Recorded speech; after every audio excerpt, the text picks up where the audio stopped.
Dre and Dave hit it hard in the dark, standing tales from the void never bark.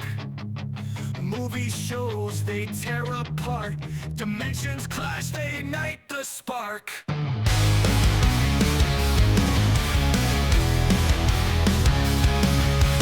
Couch debates, turn the volume up, set the chaos over for the cup.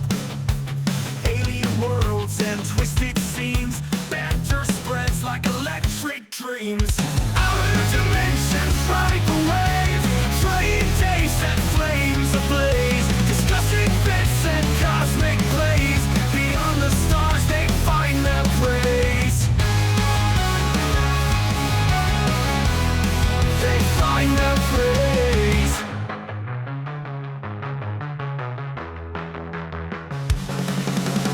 Ripping through the deep. Hey guys, welcome back again to the Outer Dimensions podcast with Dre and Dave. Just a couple of brothers chopping it up, whether it's movies, TV shows, music, or much, much more, guys. We're back again. Of course, it's July 4th weekend. Dre has family things. I have family things going on. So what we decided to do was we cracked open the flux capacitor. We set our time back 2 years to 2023, and we're going to revisit a little retro flashback, if you will. We're going to revisit one of our favorite episodes from July 4th, reviewing some Independence Day movies. So go ahead and check it out, guys. And by the way, yes, again, this is pre-recorded back from 2023, so you may see some scrolls, some other information that we were mentioning that would not be valid currently for 2025, guys. So I do apologize for that. This is way back when we used to do the stream on Wednesday nights. So go ahead and enjoy. Whoa. Hey guys, welcome back again to the Outer Dimensions podcast, hosted by Dre and Dave. Welcome again this week. Now, we had some difficulties last week, so it kind of pushed things off. But once again, welcome to the Outer Dimensions podcast, your podcast that covers everything that is sci-fi, action, horror, you name it, and everything in between, past, present, and future. This week, well, there was a little bit of a holiday yesterday, Independence Day. Oh, Canada. Oh, wrong one. No, that was July 1st, Dre. That Yes, was the I know. first. My So- bad. Well, Dre, why don't you tell everyone what we're going to be covering today? All right, folks. So first off, I want to just say there's a couple things I want to start off with. One, it was a blessing that I got a new computer so that the laptop doesn't look bad anymore. So that's one. The camera looks way better. That's why we had an issue, because I was updating the operating system. So that's why we delayed. So we appreciate your understanding. And two, I want to shout Dave out for a second in a good way, because guess what, folks? This guy here doing something big on Friday that we all got to be tuning in, and he'll talk about it at the end of the stream. But big props to my brother right here. Just want to put that out there because I felt good. I felt like he needs to get a nice little pat on the back. So today, as the title of this is, it is our Independence Day. Folks, you were going back in time. We're going back to a time when we had, yes, the cheat sheet. This is the dirt sheet. Duffman and Captain Spaulding, welcome. So we're going back to, and this is obviously Independence Day 1, then Independence Day, which they called Resurgence, and then Starship Troopers. Now, obviously, do the movies come out like that? No. So we're going to start with Independence Day. That's the first one, which is 1996. Now, obviously, on the screen, as Dave beautifully put it up here, this star-studded cast. This is probably one of the biggest things I'd seen since, like, putting a team together like the Avengers, folks. You had Will Smith, Vivica Fox, Goldblum, Pullman, Quaid, Judd Hirsch, Firestein, Mary McDonnell, Robert Loggia, Margaret Collin, and James Reborn. Now, Okay, but let's not forget Data from Star Trek. Brent Spiner is the crazy, I didn't put conspiracy-driven scientist at Area 51. See, I should have put him in, and I thought about that, and I didn't. Hey, Colin, welcome to the chat, brother. Welcome to our stream. Hey, what's up, EC Collects? But yeah, like I forgot to add his name there. So yes, could you scroll to the next thing, bro, so we can get to the page so people can see the beautiful movie poster that they have there for it? No, that Trooper's the other one on the slide. It's up. There we go. Now, for a lot of people, Roland Emmerich is a name that's very synonymous in Hollywood with a lot of great Stargate. movies. Stargate being one of them, and I mean probably one of the most iconic in sci-fi is Roland Emmerich. I love that. I loved Stargate, and coincidentally, he was working on another screenplay related to Stargate's possible updates. so we will keep you guys in the loop for that. Now, obviously, when we look at budgets, we're looking at names that were big. Jeff Goldblum, big name. Bill Pullman, big name. Randy Quaid, big name. Now, Randy Quaid, mostly we all knew him as the crazy uncle in National Lampoons, Yep. And Mary McDonnell, we find that Cousin we Eddie. don't really notice her as a big name actress till actually Battlestar Galactica. Yeah. In the 2000s. Yeah, she was in a few smaller films. Like she did a lot of TV, but she was in the Robert Redford, Dan Aykroyd kind of like conspiracy thriller Sneakers with River Phoenix. Mm-hmm. But see, that's again like Sidney those. Poitier. And Sidney Poitier, love that movie. We definitely got to talk about that one because that's another like Avengers level of actors greatness. That was such a low budget film, but did so well.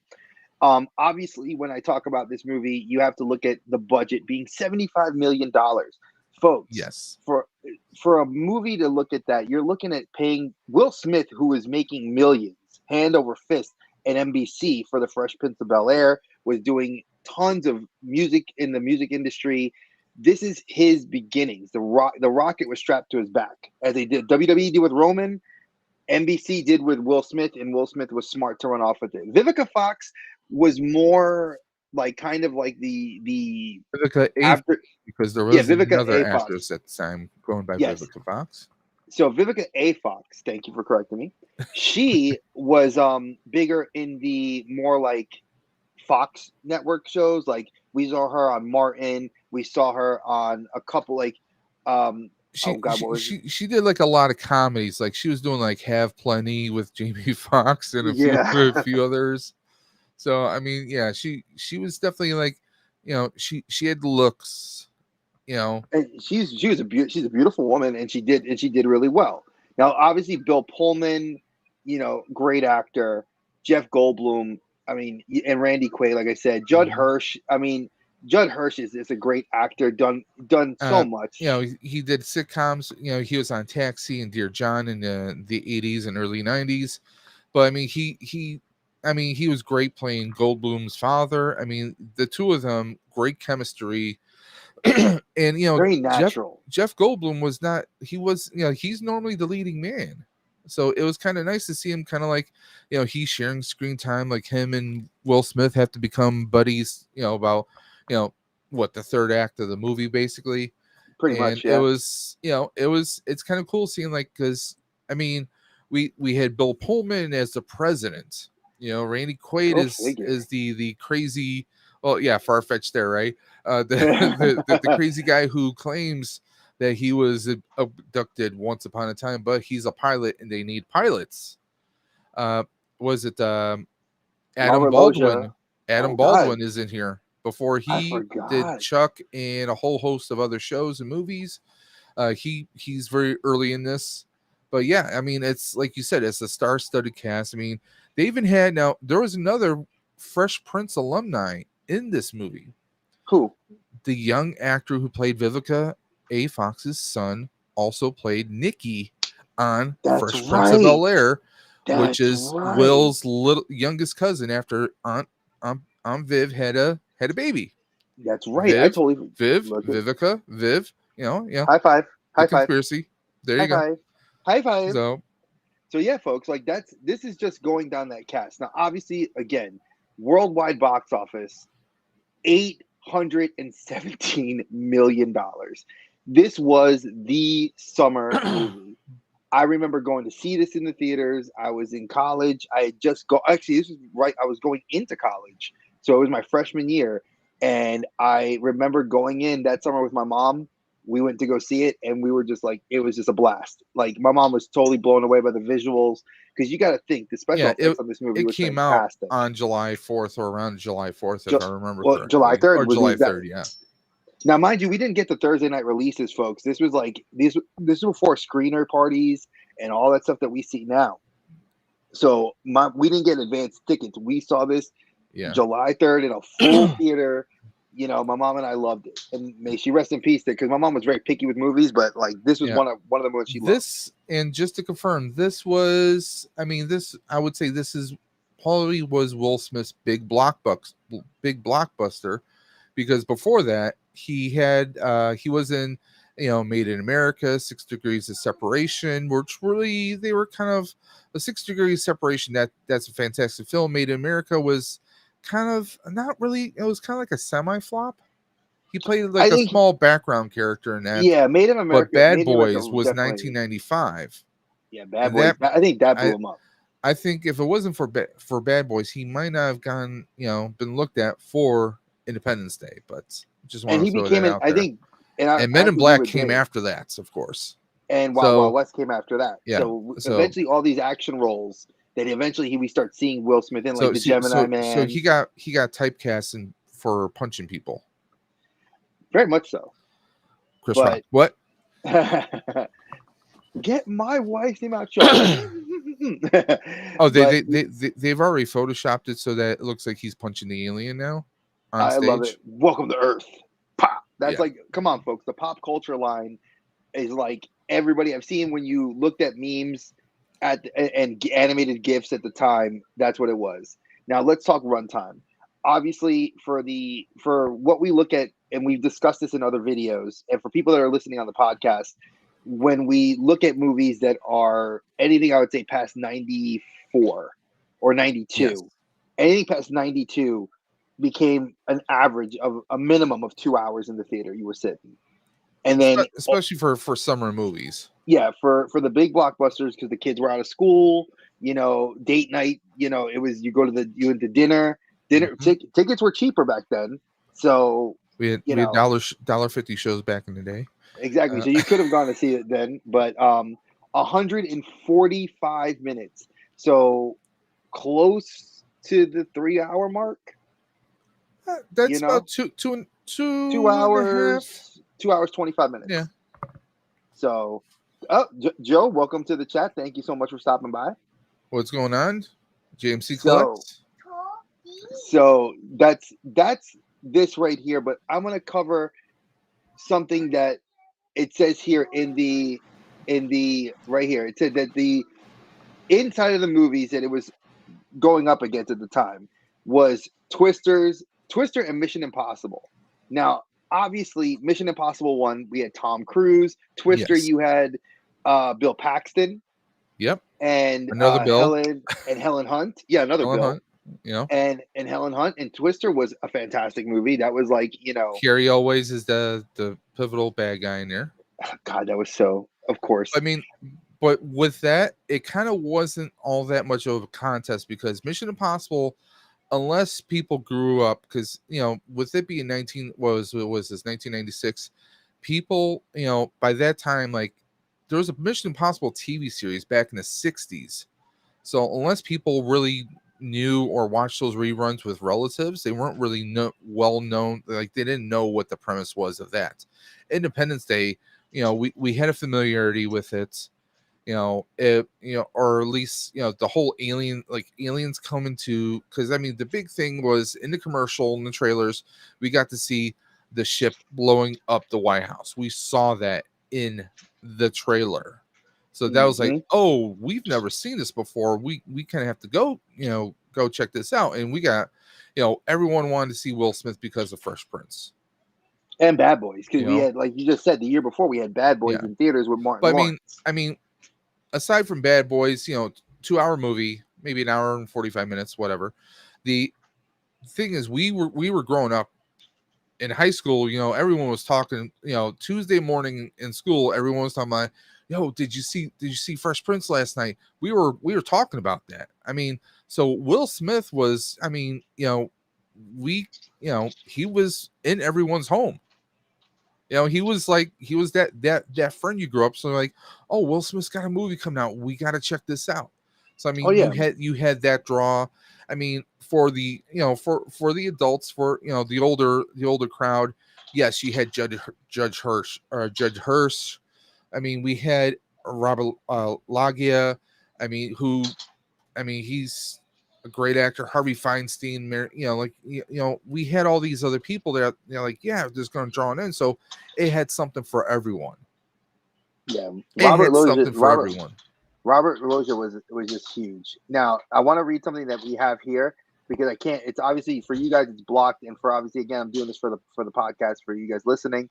The combined worldwide total of $817 million surpassed The Lion King, second only to the worldwide earnings of Jurassic Park as the highest movie of all time.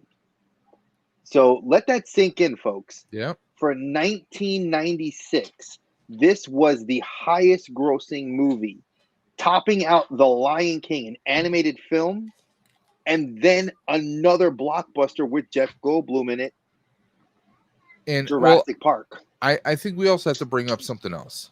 Go ahead. Look at this day and age, because I mean, in the 90s and even to a point, maybe the early 2000s, that was the heyday of these blockbuster box office movies hitting the holidays like Thanksgiving, Christmas, Easter, July 4th weekend.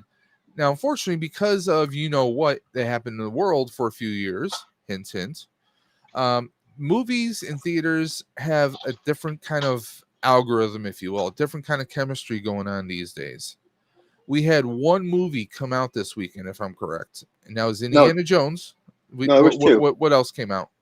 I don't remember, but it was another. There was at least two movies that dropped this week. So we only had two movies come out this week, and I mean that's the thing.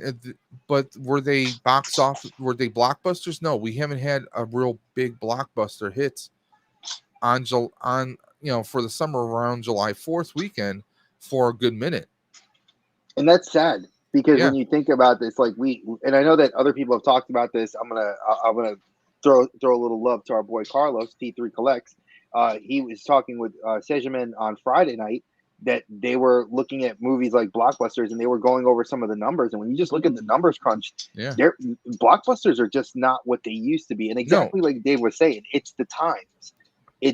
We have streaming services and now we have advanced tickets that you get for free, and then you have screeners. And it looks like we might be inspiring Colin to go hunting for some vintage ID4 goodness. And that was the thing. Independence Day was known as Independence Day, but also as ID4. Yes. For Independence Day, July 4th. So that was a little hashtag abbreviation. But like Dre just said, the budget. Take a look at the budget. $75 million, and it made $817.4 million. Well over almost 100% of the budget. It made its money several times over, but it would be what, another 20 years? Exactly 20 years. That's what the tagline for the poster. 20 years for a sequel, guys. So there's something to be said about that. Yeah, yes, as Rory said. Don't mention the movies these days aren't as good as they used. Don't mention the movies. No, we're not saying that they're not as good, but the days of having like Terminator 2, those massively just like they were just like the big drop box office draws. I mean, when you have like every 8 or 12, let's say 8 or 14 months, we have another Fast and Furious coming out. It's when it's wash, rinse, repeats, it starts to lose its focus. Let me tell you what Joe just said. Put that up on the screen. What Joe just said. No originality anymore. And I'm going to tell you something. I'm going to agree with you, Joe, 100%. Because you want to know something? The reality of the situation is this. Back when, and I mentioned this on Friday, when Carlos did his stream, that in the 70s, 80s, and 90s, early 90s, movie posters were art. Movie posters. Oh God, they were. These were like literally. You have guys that just collect movie posters, and I worked for General Cinema, and like my bedroom when I worked for General Cinema in 1998 until about 2001. My bedroom wall was on. I almost started putting them on the ceiling. Believe it or not, I'm not lying. I had so many posters, like movies that Dre and I were talking about before the stream started. Blade. Mm-hmm. Okay, I had Blade. I had the Matrix poster. I had Independence Day. I mean, I had so many like movies, like a Last Action Hero. God, I actually had that Okay, poster. I got that poster. My I cousin had got it for me. stuff like Rumble in the Bronx. Mm-hmm. I had, like Operation Condor. I had a few, I love the action movies. But there was like movies like Pitch Black, which we reviewed before. That poster was one of my favorite posters I ever had. I mean, Teenage Mutant Ninja Turtles. Let's huh? check. That was the TMNT poster, the very first The movie. original Ninja Turtle poster. I mean, That poster was iconic, dude. listen, I have reprints scaled down, but I have reprints of the Ninja Turtle posters because they were just so epic back then. We got LeBron saying hi. Hey, LeBron. But I agree. Like Colin said, he says they're not focusing. They're not focusing. They're Yep. not focusing on story. Like Joe said, just shitty remakes, unoriginal copies is all that is coming out for the most part. Yeah, I There's mean, gems. There are gems. Like Guy Ritchie's. We talked about this, and Colin and I agreed. Guy Ritchie's The Covenant, fantastic movie. Under budget, but went to streaming, and then it wasn't heavily advertised. People were like, I mean, well, see, that's another thing. Some of the movies that were like kind of crapped on, kind of shit on by the critics back in the day, wound up becoming Cisco cult Ebert. classics. I mean, I'm sure in the future we're gonna do some lighthearted episodes, talking about some funny movies. I mean, to me, like some of the favorite movies I will watch are definitely kind of cult classic movies. Killer Clowns from Outer Space. I can watch it over and over again. Okay. Don't laugh, and I know everyone in the chat's going to judge me. Howard the Duck. Oh, Howard the Duck's great. My wife and I love that. We have that Last on DVD. Dragon. Oh, come on, Bruce Leroy with Timac. Wait, can we let's and go to Julius the chat Curry real quick. the third. Let's hit up Duff what he just posted. I think that's great. I want to answer that. Do you think I think CGI has a lot of studios dependent on like we don't have a creature, so we're just use your imagination and we're gonna put it in post, and I think that's crap. Perfect example is, and some of the people in the chat, some of the people watching this, you're gonna laugh at me because you know what's coming. Ghostbusters 2016. Everything was overly CGI. Ghostbusters Afterlife that came out almost 2 years ago now.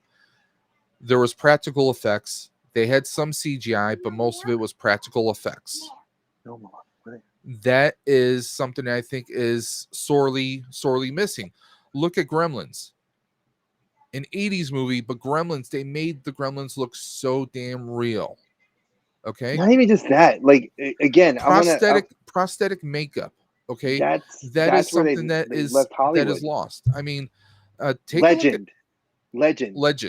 Yes, the darkness. Tim Curry's The Darkness. The amount of makeup that they had to put on him and the horns. I mean, the chin, the horns, like that was so heavy on him, but he killed it. I mean, take a look at. I mean, there's a lot of prosthesis used for Lord of the Rings. Yes. Give respect to Jackson for what he did. I mean, but see, Guillermo del Toro does the same thing now too, and that's why I like Guillermo del Toro. And a lot of people shit on me. Pan's Labyrinth, the Orphanage, Hellboy, the Hellboy 1 and 2. I mean, it's just Blade 2. I mean, the Shape of Water. Like the prosthetics. I'm talking about the visual effects. The vampire. Yeah, like the hybrid chin that opens up, and you get the little sucker with the barbs, and just like the amount of like that. I mean, could he have done that with CGI? Yeah, but doing the practical effects.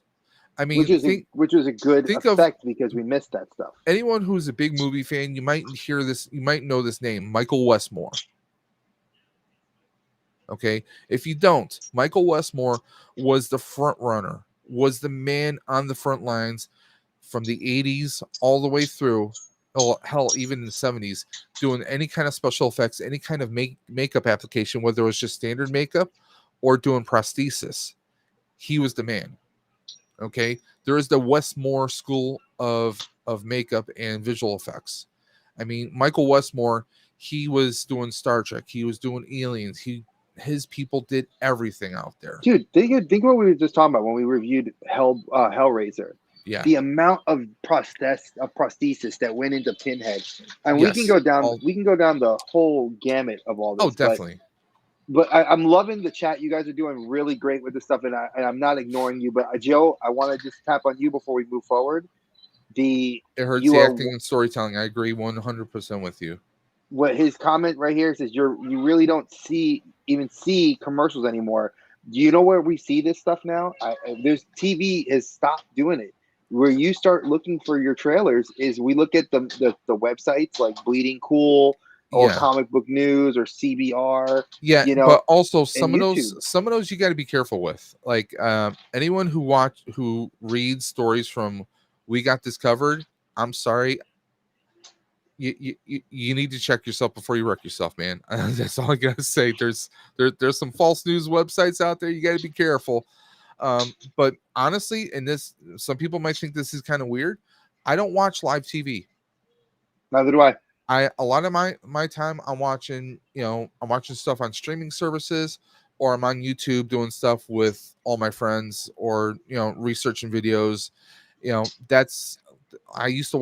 I worked for a cable company for 9 years, so I gave up cable.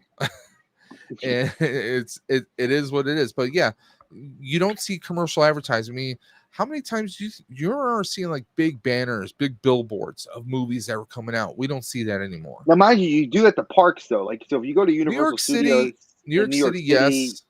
But here in Charlotte, you don't see things like that. You don't see in Georgia. When I travel down to Georgia, I've never seen that sort of stuff. LeBron may know better, but let's move on to the next movie, and then we'll come back to the chat. So I love you guys. Yes. You guys are being amazing tonight, just so y'all know.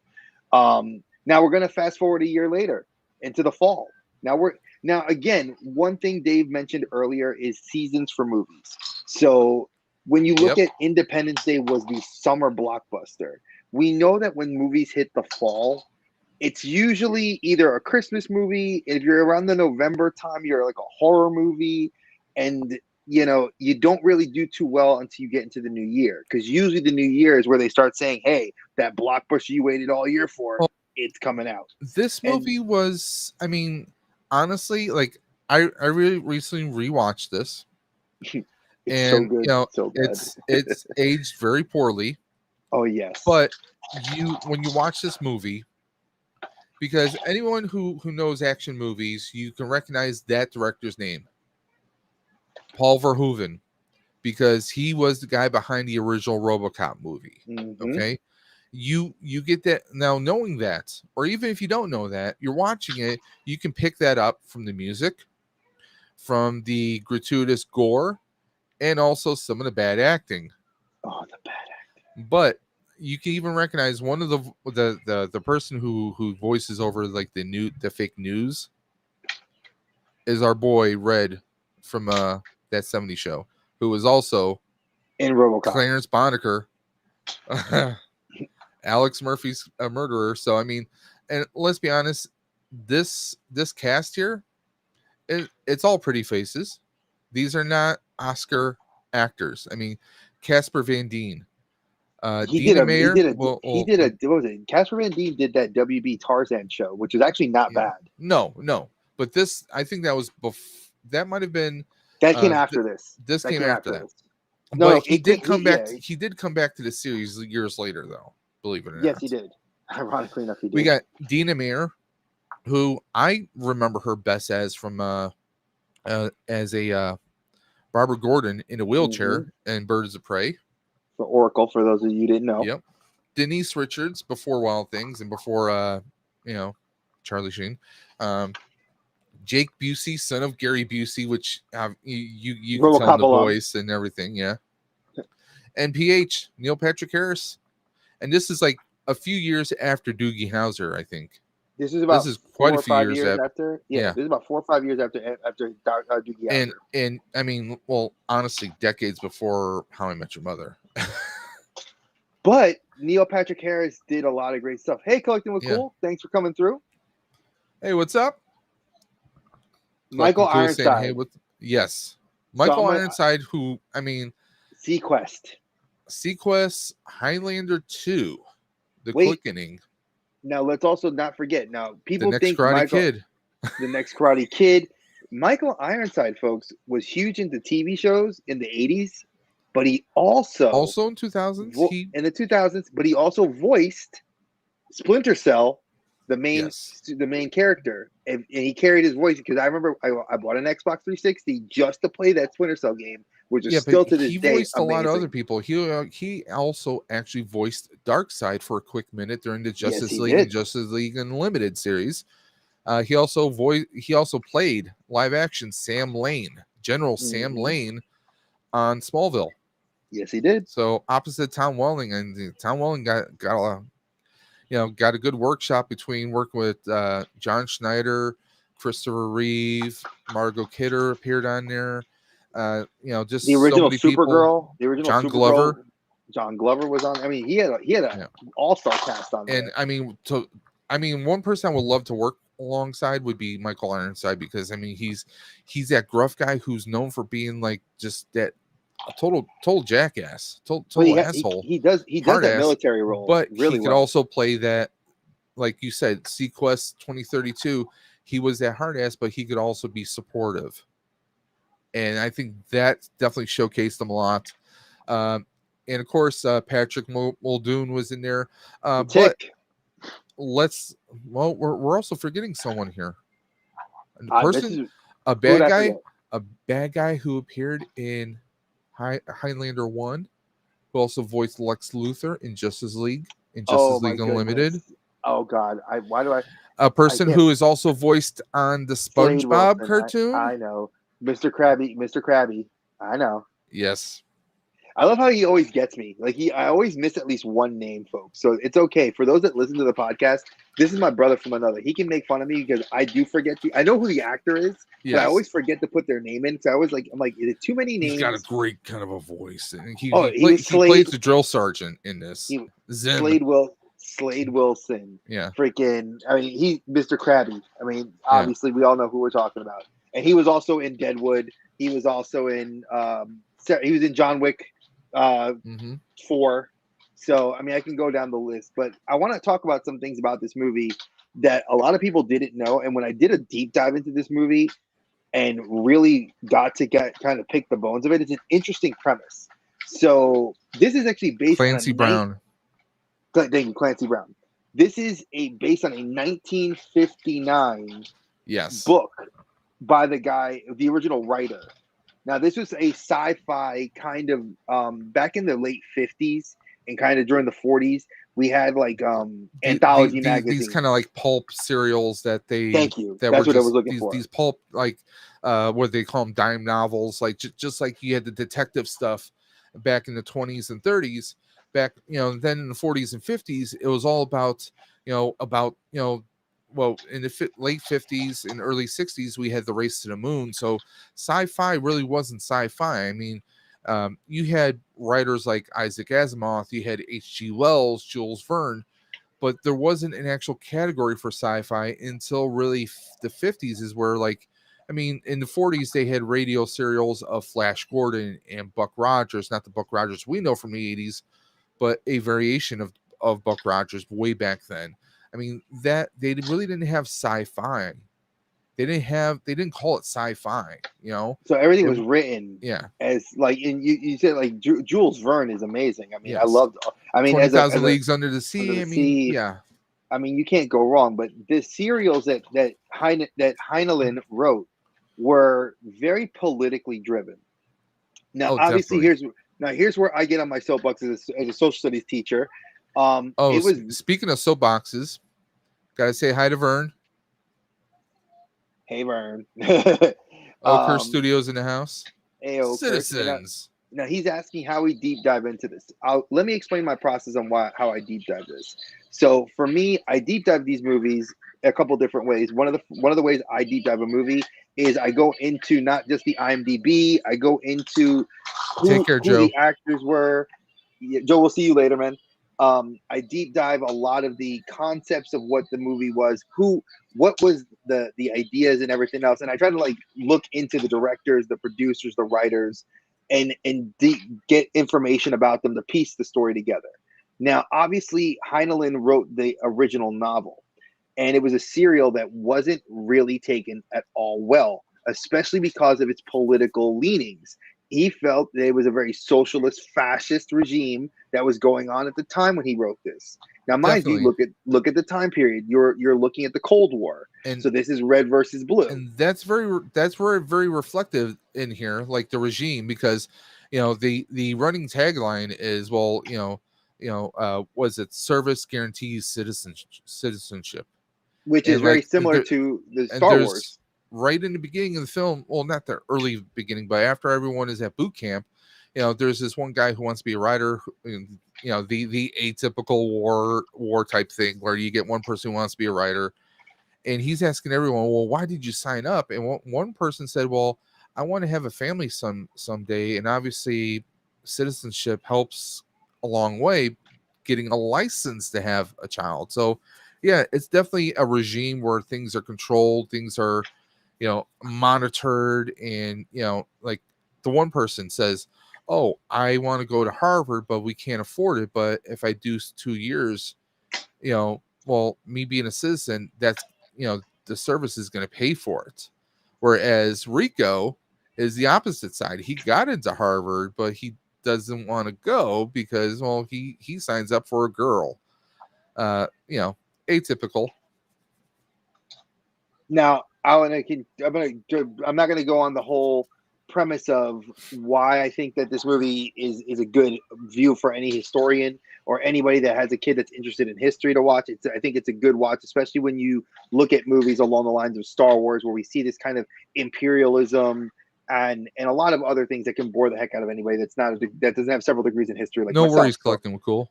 So I'm not going to go in down that rabbit hole, but I will go down the fact that the Washington Post, when this movie came out, had an editorial come out about the fascist themes, and it tied back to the book.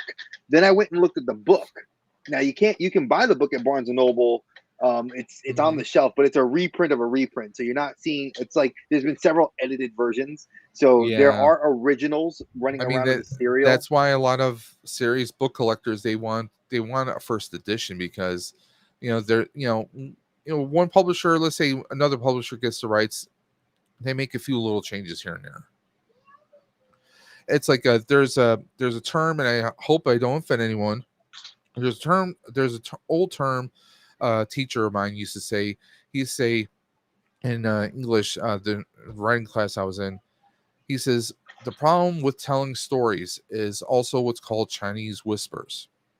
Because one person, I tell you a story, you tell that story to someone else, you tell that person tells a story to someone else, it keeps getting distorted, and eventually it won't even recognize the original story when everything is said and done. Would you like to know There's what little would you like to know the distortions. teacher version of that? What we call that in the teacher word speak. So we have to avoid all the PC. We call that oral tradition. Okay. So through oral tradition, the fact that we speak a story to each other, because we didn't have writing when we first were started. So we would tell our stories to children, and then children would then tell their children. And obviously the tradition changes because until we had a written language. So you're right. Oral tradition is what changes those things. Now, let's go into the budget, because that's what I love talking about when it comes to these things, is money. So 110. Dre loves money. Oh, I do. I ain't got it, but I love talking about it. $110 million. Obviously, a pretty big budget, and in most of this, again, like Duffman said, For the time, yes. It's CGI. What you now look, 75 million grosses 817 worldwide, because it unseats The Lion King and Jurassic Park. Heavily CGI'd in an animated movie. Now you walk into this movie, what do you get? Almost all CGI, a lot of bad sets, and now some of it's intentional, some of it's tongue in cheek, some of it's not. Yeah. But $110 million, and there's not that many big names on this cast that would warrant that kind of paycheck. No. But it gets back $11 million worldwide. Now, obviously, we would say that's a failure in a lot of people's eyes because, yeah, you made back your budget and only 11 million more. So what do we warrant now? And we've told you guys this in the past. If you guys listen to our stuff on Spotify or watch these videos, you would know a movie here and now says that you have to gross $50 million worldwide to warrant a sequel, and you have Potentially. to potentially get a sequel, and then 150 million plus guarantees, success. That's how we know. Now, obviously, you look at something like Star Wars, which eventually we will do on this channel. We will go into the deep dive of Star Wars, about how Star Wars unseated several things in Jurassic Park. But this movie couldn't even touch that. But it spawned sequels. It spawned an animated series. It spawned a toy line. It spawned a video game.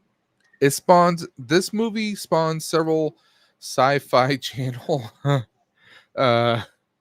sequels over the years. I personally, I think I've only watched one other one. I am going to force myself to watch the others at Wow. some point in time. But a little tidbit, they made so much armor, the machine guns and the uniforms, they made so much that the uniforms and gear were recycled on so many other TV shows and movies for decades to come, including a certain series about superheroes who each wear a different color uniform. Go figure. This was those uniforms, those exact helmets and uniforms and gear were featured in Power Rangers Lost Galaxy. Crazy concept, but it was.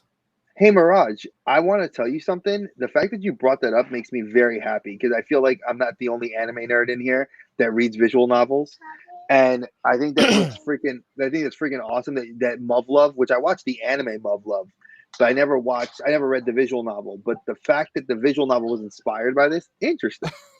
So I love that, Vern. Imagine watching A Bug's Life as a kid and then watching this. Oh, yeah.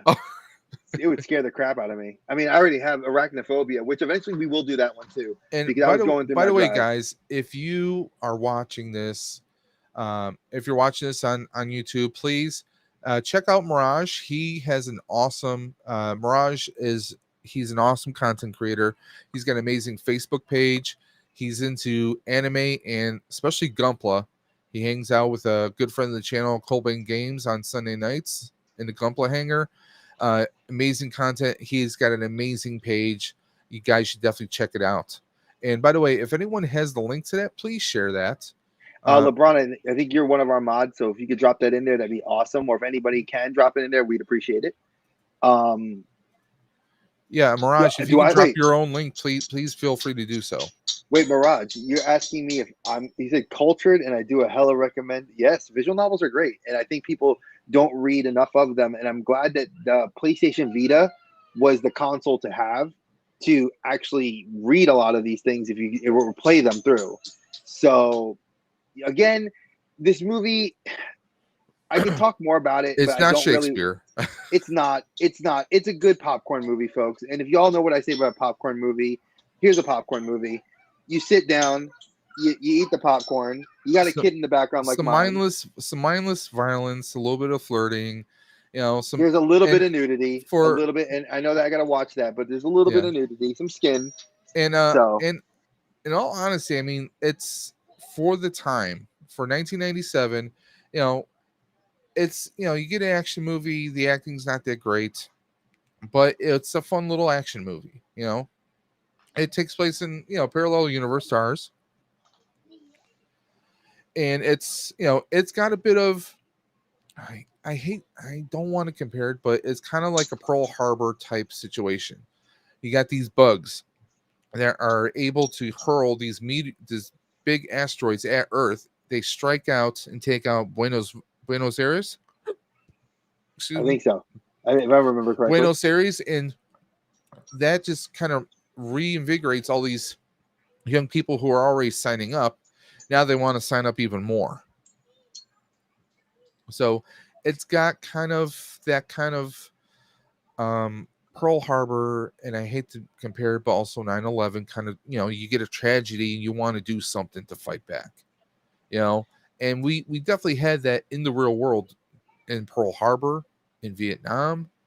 I mean, when you see some kind of tragedy, there's some travesty going on, you want, as a young person, you kind of like, well, what can I do to help with it? Sometimes you do help. Sometimes, there's more pain than there is, positivity. But you know, that's another way to look at Starship Troopers. It kind of reflects that as young people, like, hey, I want to do something, and you sign up without really thinking things through, and now you're in that situation. You just have to make the best of it. And here's the thing: it's not it's terrible on a lot of different standards because a lot of people judged it in a lot of it took a lot of negative criticism. I mean, when I looked at Rotten Tomatoes, I looked at Metacritic, and I looked at several other things, but the one that stood out and actually gave an explanation to why it got the score it got was CinemaScore. And I thought that was a great place to look at because like CinemaScore actually graded this in the middle of the road. Nice. It was like, okay. it's not a bad movie, but it's not a great movie. And I kind of agreed with this. It was like for a first of a series of movies and eventually a TV show and everything else. Well, looking at your text here on the side here, the audience reactions and the information's little facts at the end. Now I see why Michael Ironside was in here. He was in Total Recall. Yep. So, Verhoeven, he probably said, hey, I want you to be in this other movie. And he would say, yeah, sure. It's work. You know what other movie he was in too, right? The Running Man. Yes. He was one of the runners. I keep forgetting that when I rewatched it the other day. I was like, oh my God. But that's another one we got to do. So overall, I mean, is it a pop culture movie that's iconic like Blade Runner? No. Is it one of those that's like everybody I know has said at some point in their life they've seen this movie, either that have partaken in adult beverages or have partaken in some sort of chemical or herbal stimulant, they enjoy it. And I have to admit, it's one of those movies. It's like Jackass. Everybody's seen Jackass and laughs at it. Mirage is doing his part, of course. And we appreciate it. So let's move on to the next one. Would you like to know more? So let's get on to the sequel. Now I love the tagline. I absolutely love the Independence Day tagline. Resurgence. We had 20 years to prepare, so did they. So now, obviously, look at we got Roland Emmerich comes back, and Dean Devlin, who's written a lot of great shows, and he's had a part in in writing some movies. But we get Dean Devlin and Roland Emmerich. Roland was back to direct. We get Jeff back. We get Bill back. We get Judd Hirsch back. So that, I mean, he was pretty old, in the first one. He's back again.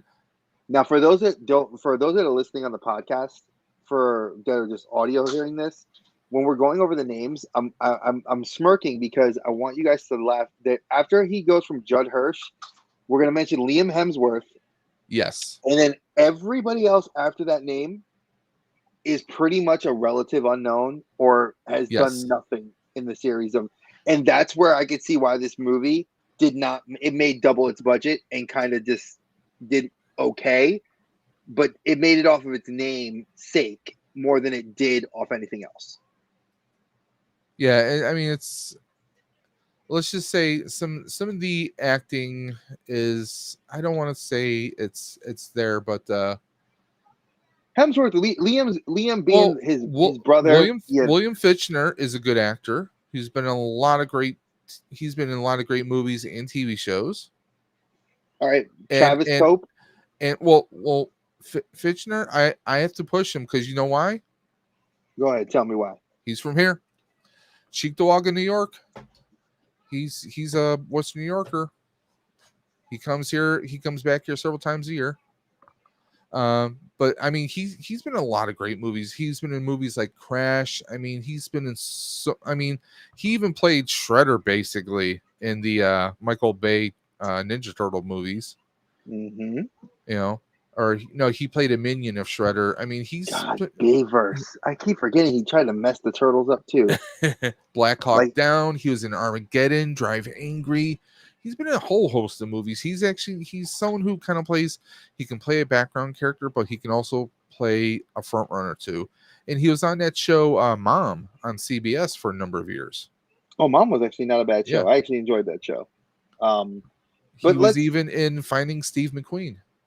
let's actually talk about budgets again. This one, obviously, the Yes. budget went over $90 million more money because now Yeah. we're in 2016, folks. Yep. So we 165. and then box office. Now here's where the box office gets tricky. So people were trying to compare this movie and looking at the state of things. And again, when I deep dive a movie, folks, you know how Dre does it. I have to dig and find out what was happening in the world as far as movie wise, maybe what the world effect was going on at the time too. So I look at 2016. We were in the bit of a lull financially. We were having a couple of issues A little financially, bit but of a nothing big. recession, yeah. A little bit of a recession. But look at what they based it off of here. First thing is because the movie did not have any support in China, that actually caused its Well, worldwide budget to not get higher. Part of that could be because Brazil and South Korea both impeached their presidents, so there was a lot of world Mhm. turmoil at the time. Let's see what else had going on. There was a coup Yep. that failed in Turkey. Yeah. um, There was we had major deaths that year for several political leaders around the world. And there was again, that there was affects a lot of world threats too. There was North Korea was conducting missile and nuclear tests. yeah, So we it had the was missiles. They were firing missiles from yep. North Korea to Hawaii to test to see if they could get a ballistic missile to the States. Yeah, Supposedly. there was stuff going on with the elections. There was a lot of conspiracy that Russia was making interference, and that's also when a certain person was nominated president. We're not political here. Oh no, Uh, we're apologizing to those that listen to the podcast and just want to hear our goofiness. We're only trying to I yeah. try to provide you, and this is like again, this So is the historian just in kind me. of setting the tone. We want you to understand the tone of what's going on and consider that Europe is no longer a market for movies. People don't look at Europe like cons anymore. No, They look at China. Why? I'm sorry to say this, a third of the world's population dwells in Asia.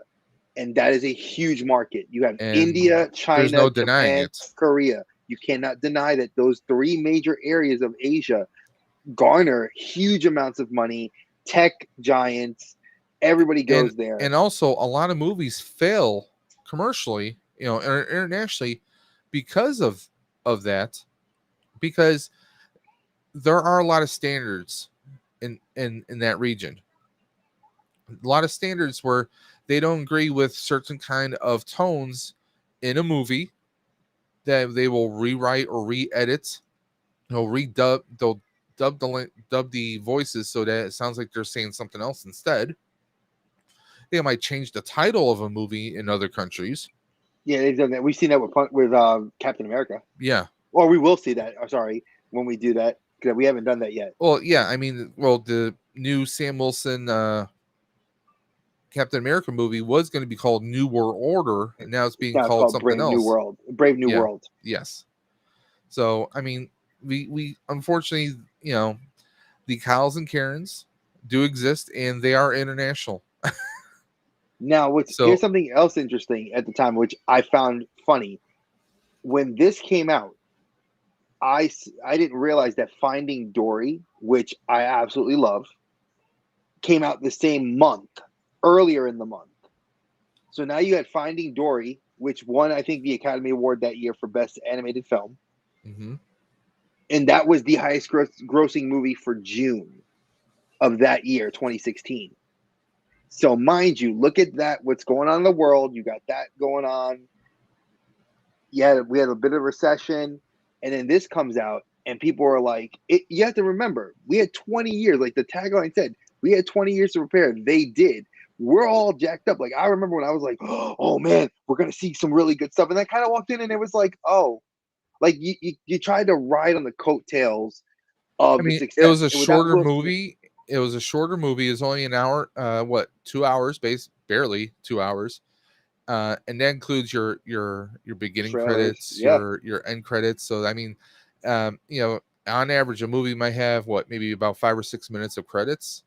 So it's more like an hour and 14 minutes, or Hmm. 114 minutes, really. But I mean, we had to explain why Will Smith wasn't in there. Okay, we had the little boy who, Will Smith had adopted, because it was Vivica A. Fox's kid, and he's the one that is now a pilot, and him and Liam Hemsworth are kind of like two pilots going head to head. It was, but the thing was, the studio was like, you know what? Let's do Independence Day. And a lot of studios were trying to bring back stuff. That's kind of, I think, when the nostalgia trend was trying, like they were kind of forcing it. I think that's the beginning of when it was being forced down everybody's throats. But like, Hmm. hey, Independence Day, if we do a sequel, it's gonna bring people to the theaters. Yeah, they did financially. It was financially a success, but critically and as a fan, It. it was a letdown. It was like Indiana Jones and the Crystal Skull scale Yeah. letdown. I Yeah. mean, And I it think was Carlos said it best. sharks were jumped. I mean, sharks were jumping over sharks. That's how bad I think it was. If they would have, maybe if they did a little, because I don't know what happened with the studios behind the scenes. Maybe they were, maybe the studio was forcing rewrites on Roland. You know, maybe they were standing there saying, "Hey, we want you to do this. We're the ones banking this, so we want you to do this." We've seen it happen with a lot of movies. Sony did that with a lot of the Spider-Man movies over the years. That's just one example. It's sad to think, because a sequel had so much potential. There was Oh, so of much course. potential in there that they could have done so much, but they didn't. You know, I mean, we get Bill Pullman back, so thank God for that. We get Jeff Goldblum back, but were they the same characters that they were before? No, they were more shattered shadows, I would say. Yeah, like You know, I think they shattered silhouettes definitely, of who they were. and they definitely wanted to. They took the shine off of Goldblum and really Yeah, wanted Liam Hemsworth to shine. Now, mind you, Red Dawn, the remake of Red Dawn that they did yeah, in 20, I think 14. That was Liam Hemsworth. He's with his brother, Chris, and Chris is huge at this point. He's Thor. He's running around with the Avengers. He's already done Dark World has come out already. There's so much he's done in yeah, the MCU. Liam Hemsworth is like, what the hell am I doing? He's kind yeah. of like that background actor, and they gave him this kind of like to see if he he could he be like his hasn't really brother. been all that busy since then either. I mean, he Mm-mm. did an Expendables movie where he was killed like in the first 20 minutes, first 20 or 25 minutes. He's going to be the new Witcher in season 4 of The Witcher on Netflix. I mean, he's got that notoriety of his brother Chris, but he really hasn't had anything that was truly a commercial success, at least in my opinion. But that's just me. We got T3 popping in the chat. I mute my mic for once. Carlos is saying ID4 Resurgence was a huge letdown. Major letdown. He also says, if you're going to do a sequel to a beloved movie, do it a few years later, not 10 to 20 years later after the first film. Agree with that 100%. I know Dre does too. It's like, you want to strike while the iron is hot. You want it to be fresh, but you don't want it to be forced. You want it to feel natural. 20 years later, I mean, 20 years later, I mean, there were kids born that probably never saw this movie. You know, it's just it is a letdown. I mean, they tried to do it on the same scale, but they didn't. I'm just going to take a quick look here at what Dre has here. Um, let me Sorry see about here. that. Had to remove the little one because she was trying to Okay, grab movies off the top of the PlayStation. of course she was. So I said, go to mommy. If you're gonna do a sequel, do a beloved movie. Yeah, But you know what though? Look at Rocky. Yeah, Look at movies like Rocky, where you had Rocky 1, 2, 3, and 4 all come out within about 3 to 4 years of each other, and true. then you had Balboa, which came out like Balboa is something I still love watching. it's not bad, but it's not good. But at Well, least it played up to modern stuff, like where well, they for used Fight me, Night. You know, now I know we're getting off topic, but for me, Balboa I can watch because what they did was they made a sequel, but they humanized the story. They made it oh yeah, like relatable. not getting knocked out. If you get knocked down, you gotta get back up. That's what you gotta No, do. no, Balboa, where his wife had died of cancer. Well, he also had cancer Paulie too, because Paulie we find out. was really ill, and you find out like as someone who I'm in my mid 40s now. There are places that don't exist anymore. There are Yeah, people that I used to say hello to and talk to all the time, and they've passed away. Having less and less around, less and less that make you smile. That I think was a great way to do a sequel, to bring that character back, to kind of update and check in with that character to see how everyone was doing. Independence Day. I mean, we didn't even get a cartoon. They had all those figures. Um, I think they had one or two video games at the time, but there was so much they could have done. They could have done, if they were smart, they could have done right after the movie. They could have done a comic book about the rebuilding, or were scientists trying to find out where these aliens came from the crashed ships to begin with. I mean, they could have spawned a whole universe, but they didn't. They missed it. They could have grabbed onto the IP and held it and kept it vibrant. I mean, we've had Godzilla cartoons, we've had Godzilla comics. Godzilla is still more prevalent. well, Godzilla's gonna be. Yeah. That's Toei. You Well, I can't mean, touch well, I that. mean, we big kaiju coming to destroy cities and everything, but they I made a mean, lore about it and they actually turned him into a hero. I mean, there was so much potential that they could have expanded a universe here, I'm but not they gonna disagree didn't. with you, but here's where my brain goes for something like this, and I'm loving what you guys are saying in the chat. So I will address it in a second. There is the thing that we've all been saying. Joe said it, Colin said it, Duffman said it, Dave and I both agree with it 100%. Hmm. Is that some of the movies that have, and I'm not gonna say all movies, but a good chunk, I would say at least 60% of the movies that are coming out, they're pandering to sequelitis, they're pandering to remake-itis, they're not listening to the level of new.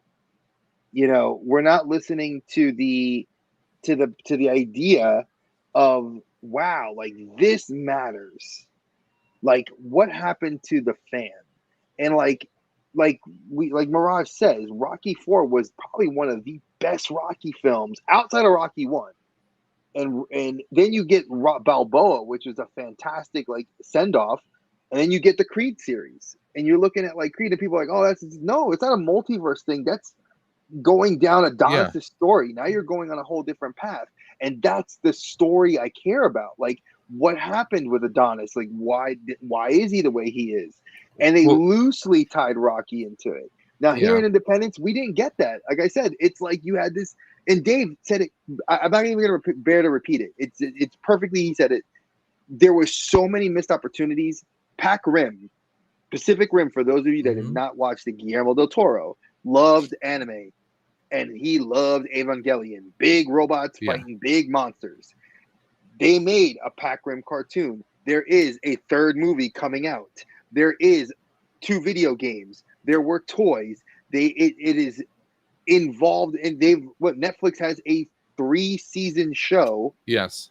cartoon series based on the kaiju. The sequel movie they did was okay, but definitely the first one, Uprising, Pacific. Yeah. yeah, Uprising wasn't good. Uh, I saw it, but again, it's you can't. Charlie Hunnam did a great job oh, he in was the great. in the Jaeger. You can't beat that. Like that was it was like that. That's all I'm gonna say. You Chef's can't kiss. exactly. Then you get Now Charlie Day, I love him. Idris Elba. I mean, yeah, you hit. He- It was a fantastic cast, and of course, in the sequel, they are dead now because of the dangers of piloting. Oh god, I'm blanking on what they call the the Jaegers, mechs that the Jaegers. Jaegers, yeah, the Jaegers. Which I think again, which is very cool. Now I'm gonna actually go back to something Mirage said here. He said we have a local filmmaker, and I'm not trying to be mean, but I feel like him trying to make a multiverse series of films is too much. You don't need to be an MCU just to be successful, and you're right. A Exactly. good story is what sells. Now, obviously, are people trying to capitalize on ideas that have been long forgotten? Yes. Here's one I'm going to tell you: the idea of Kong Skull Island. Kong Skull Island, fantastic kaiju movie. Better than the King Kong that we got with Peter Jackson. Now, again, I love Peter Jackson, but a 3.5 hour movie that all I wanted to see was Kong fight T Rexes. That's all I wanted to see. But then you get Skull Island and you give me everything I want with a story and a reason to not want to go to Skull Island and then a reason to escape from Skull Island. Yeah. And then you say, hey, let's tie in Godzilla. And then you start going down the path of actually doing what they did in Japan, which is, hey, a tried and true trope. If it worked in Japan in 1960, 70, 80, 90 to now, just take the pattern and stick it here. Copy and paste. It works. Sentai. What? I mean, I'm not gonna. I'm using Godzilla because how no, successful. but I'm just saying. To everybody in this chat that's watched the Godzilla films, tell me they're bad. I'm gonna be like CM Punk. Tell me when I'm telling lies. Those movies were fantastic. Every single Godzilla movie, except for the Matthew Broderick one. I mean, I as a kid, I grew up watching all the classic Godzilla Ghidorah, movies every Gamera, single weekend. Godzuki. Come on, folks. Godzilla. I mean, come on. I mean, Ghidorah. They all spawned their own multiverse within the multiverse yes. of Godzilla, and then Godzilla goes and makes his own. And to go with the whole like directors don't need to make multiverses. When has Spielberg ever done a multiverse? 1 second. 1 second. We Okay, might. We might. He's gonna tell me like E.T. and No. Close Encounters and No. The joke that remember that joke that we and you had about when we talked about Fast and Furious and yes. Jurassic Park having a crossover? So Jurassic Park technically has its own multiverse within it because the actors all meet in the last movie. Well, it's not really a multiverse. And it kind of brings the story together. Pratt meets Goldblum. Goldblum meets Goldblum and all the original characters meet. The only thing that they didn't give us were the kids. I'm going to disagree. Kids. I'm going to disagree that that's a multiverse because that's just character because they're all part. I mean, the Jurassic World was based on everything that happened with Jurassic Park. So, yes. I mean, a multiverse would be like, if, No Way Home, that's a multiverse because you're getting different Peters together. Now, if we had different... Now, I see how you define it. So that was my fault. I understand. Now, I'm going to address something else. Carlos has said here, too, before we go back to multiverse. Carlos says here, just like Avatar Way of Water, 13 years after the first Avatar and the sequel is boring as F, just fill in the blanks for you listening to the podcast, folks. $500 million budget and an additional $100 million in marketing. Now, I was at Disney when this movie, the guys all remember, I was at Disney with my family when this movie came out in theaters. My daughter saw it because she was in Florida ahead of us. We didn't opt to go see it, and I didn't watch it till it came out on streaming, a month ago? And I wasn't bored. I just felt like it was, it took too long. Carlos said it best. There's a sweet spot for sequels. In the 80s, the sweet spot was 3 years. You never went longer than 3 years between a sequel, at most 5. And that was depending on a project that the actor or actress had. Aliens 3, Conan the Barbarian, Conan the Destroyer, Evil Dead 1, Evil Dead 2, Army of Darkness. Notice the timelines for those movies. There's not a lot. So he's right. When you do 20 years, 13 years, you're just, it's like you're stretched. And then it's like, who are you trying to get? The Very nostalgia? few films can do that. Like, could you do Very that with few films Terminator? can do that. Now, Terminator's done it, and Terminator hasn't been successful. Well, because they keep trying to change some of the rules in some of the situations. Like, Well, okay, it's because time travel. Terminator 1 and 2, great. Terminator 3, not so much, because you started to have different people who were doing it. You didn't have Cameron involved with it anymore. Oh, no. I forgot who the director was. No, I'm talking about even writing. Because Cameron wrote, he was the one that, I think he wrote and directed Aliens. He wrote Alien. The same thing with like Terminator and stuff. I mean, when he was involved, it was fantastic. I don't know what's happened to him since then. Well, Avatar's his, and Avatar, the story, like the lore behind the Na'vi and Pandora. If you go to Disney, I had no interest to see the sequel.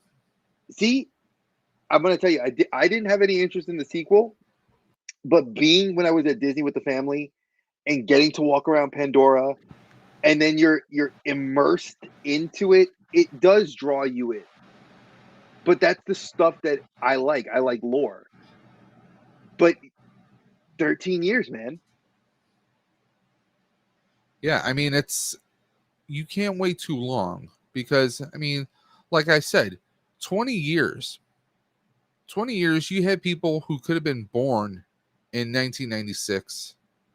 And when this movie came out was 20 years old, and they might not have even seen that movie ever.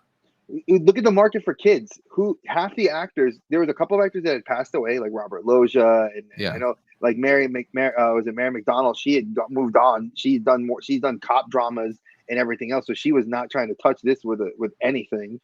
She did Battlestar Galactica. So I mean, she was good. I mean, she's famous for Battlestar Galactica. But think about that. After that, she obviously came out as she came out into the public eye that she was LGBTQ friendly because she came out as a lesbian, and that changed her. That could have been a reason why she didn't want to do this movie. Who knows? I don't know. But you see, again, the 7-year gap between Terminator 1, Terminator 2. But Schwarzenegger is such a hot commodity, Well, yeah, he was. I mean, Schwarzenegger was the big thing because, like, I mean, after doing Terminator, I mean, like, he did stuff like Hercules in New York. Oh God. But then he did Conan, he did Terminator, and like he had a lot of input into how the Terminator moved and acted, and he worked with James, and that just it's one of the few times like, okay, this is just kind of a killer monster type movie, but the actor playing that monster had inputs into it, and it kind of set the tone for a lot of things. It was a bit of a precedent, and then of course we get Terminator 2 was just, I mean, it's lightning in a bottle striking twice. That's what I think Terminator 2 was, because yes, she brought Linda Hamilton in. She was a completely different character. Basically, she was strong. She was planned out. She knew what she was getting ready to fight against. And even Arnold played a completely different character in that movie. They both played different characters than who they were in the first movies, but it was still a success. They were still able to find lightning in a bottle there. I love that term. Sadly, that just doesn't happen anymore. And you're right. Like, it's a lot of it now, and I mentioned it here because of several articles. And Carlos, you just said it. You took the words out of my mouth. There's no more need for sequels. When was the last time we've seen? You know how many good original ideas slip through the cracks and are good movies, but people don't watch them because they're either on streaming. Hot take here. Go ahead. The Witch Hunter. I would have loved to have seen that adapted Oh, into more movies that needed lore. or even a TV show. I agree. It should have been a TV show. Like I would have loved that, like the Lord of the Yeah. Rings, how they did Lord of the Yeah. Rings. Like, give me a show like that. I would have totally been into The it. Witch Hunter with Vin Diesel, and I actually liked him in it. Rose Byrne. You know, yeah. I mean, he was not playing his, typical like It's all Xander about Cage from family. Triple X or Vin Toretto, all about family. He wasn't playing. He was playing a different kind of character, and I thought it was natural, and I thought it suited him. I would have loved to have seen more, but for whatever reason, it just didn't catch on. Maybe they didn't do enough marketing, or I thought Elijah Wood was a waste in that movie. Loved Michael Caine in it, but I mean, that's the thing. Like, you get studios who are like, oh, maybe they had a contract with certain people, so like, well, we need to, he signed up for this many movies, so let's throw him in this movie, and it doesn't jive well enough, or maybe they don't put enough. It's like you said, I don't think that there shouldn't be sequels. I think they should be very selective about the sequels. Let me ask you this: the Batman, which obviously came out of the height of the pandemic, Yes, probably one of the and better. it was better than I thought it was going to be. I was that Exactly. person who was like, "Oh, great, we got the sparkly vampire who's going to play Batman," and he killed it. He did a great No. job. Let's clarify. At least in my personal opinion, Pattinson killed it as playing a year one Batman. He did not kill it as playing Bruce Wayne. Well, no. That's what I was trying. I am agreeing with you. I love Matt Reeves, the director. Yes, I love his thought style. his vision. I blended thought was very great. well. He did very well, and I think that's a movie that we got a ton of marketing for. In at the height of the pandemic, let's be real, folks. The Lego sets are still selling. The merch is still out there, and it does well. I mean, that figure still sells for retail price, folks. It's not a clearance McFarlane figure. That's a retail figure. You go to any online retailer, they're still selling it for $24.99. I have judgments about the McFarlane figure, but that's just me. I do too, because there was like what, 4 versions of him. We're not going to get into that though. That's a topic for another time. But the thing I'm mentioning this for, and for you guys that are listening again, and for watching, this is what a story, the director's vision. I can blame a director, and I will blame a director. I'll blame the actors. I blame the studios half the time, and I'll blame the studio, Warner Brothers, for certain movies. And I'm gonna use an example from when Carlos was talking with Raphael, when they mentioned The Flash. Yes. Andy did a great job on it, and he did a great job on it Chapter 2. Do I say that movie was plagued with the rewrites? Like everything you guys said on Friday, yes, you guys were correct. But was it a great movie? No, it was not. It was a crap movie, and it was plot hole ridden, no direction. Again, who do I blame? Do I blame the director? I can, because I've seen his previous work. Would I give him another chance? Yes. But do you did a franchise get tanked because we're seeing another franchise rise up from its ashes? Because technically Blue Beetle is going to be the first of the non-Snyderverse heroes, even though we're mentioning the Snyderverse heroes, which doesn't make sense. Let me throw this out there. And this I think you'll agree with. A director is not going to get a home run every single time. I'm going to say one name. Taika Waititi. Okay. I mean, you're going current. I wouldn't even have gone with him. I would have gone with like Well, no. I mean, he's done some really good movies. Okay. He's done some very fun, great, enjoyable movies that you can watch over and over again. But guess what? Thor: Love and Thunder is not one of them. Not everyone is going to get a home run every single time, but also, at least my personal experience from what I've seen, the studio step in. Now, let's say I'm going to make a prop, and someone wants me to make a prop that I was talking about I'm going to make. Okay. Now I'm going to ask them, okay, well, or like, you and I, Dre, when we Yep. were starting this, when we were starting this podcast, you know, okay, you said you wanted a logo. Okay, you said you wanted a certain kind of logo. I I kept asking them, so okay, well, what are we looking for? What are we looking to achieve? Now, I went to an artist and they asked a few questions and I gave the information back. I wasn't sitting there every single time like, hey, I need an update today. I need an update this hour. I need up. No, I wasn't looking over their damn shoulder.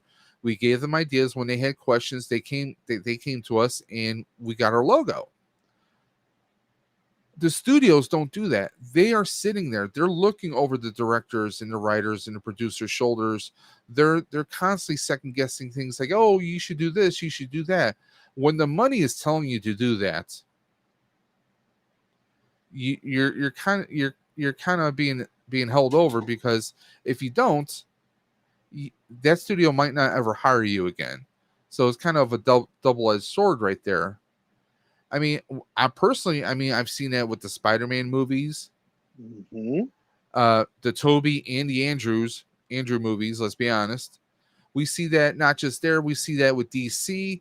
I mean, DC is such a friggin' mess that we're not even going to get into that.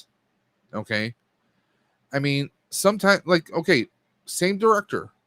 What's her name? That Patty Jenkins, who directed Wonder Woman, and she directed 84 as well, if I'm pretty sure. Yeah, she did.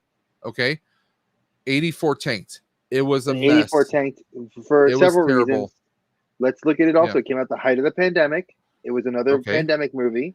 That's one That's thing. one. But take that aside, watching that movie, should that have been a sequel to Wonder Woman?